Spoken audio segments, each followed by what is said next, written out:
Hi guys, कैसे हो? उम्मीद है कि आप सब घर पे हो और सेफ हो।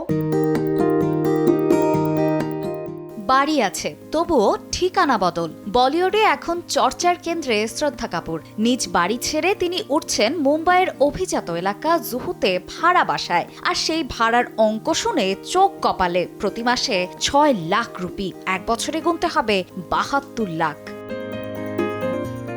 ৩,৯২৯ বর্গফুটের সমুদ্রমুখী বিলাসবহুল বাড়ি, নীল আকাশ, আরব সাগরের হাওয়া আর তারকাখচিত পাড়া সব মিলিয়ে একেবারে সিনেমাটিক সেটআপ। তবে প্রশ্ন উঠেছে, নিজের বাড়ি থাকতে হঠাৎ এমন সিদ্ধান্ত কেন?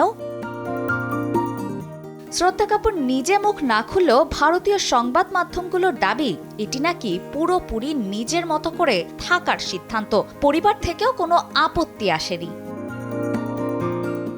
জুহু মানে বলিউডের ভিআইপি জোন। এখানে থাকেন অমিতাভ বচ্চন, অক্ষয় কুমার, অজয় দেবগন, বরুণ ধাওয়ান ও ঋত্বিক রোশন। এর আগে ভাড়ায় থেকেছেন রণবীর সিং ও দীপিকা পাড়ুকোন। তাই অনেকে বলছেন হয়তো বলিউডের হেভিওয়েট ক্লাবের আরও কাছাকাছি যেতেই এই পদক্ষেপ। ২০২৪ সালে স্ত্রী ২ মুভির পর বড় পর্দায় খুব একটা দেখা যায়নি শ্রদ্ধাকে। শোনা যাচ্ছে বড় প্রযোজনা সংস্থাগুলো নাকি এখন কিছুটা দূরত্বে, যদিও আনুষ্ঠানিকভাবে কেউ কিছু বলেনি। সব মিলিয়ে শ্রদ্ধার এই ঠিকানা বদল কি শুধুই ব্যক্তিগত পছন্দ, নাকি ক্যারিয়ারের নতুন কোনো অধ্যায়ের প্রস্তুতি? অপর্ণা বর্ষা, সময় সংবাদ, ঢাকা।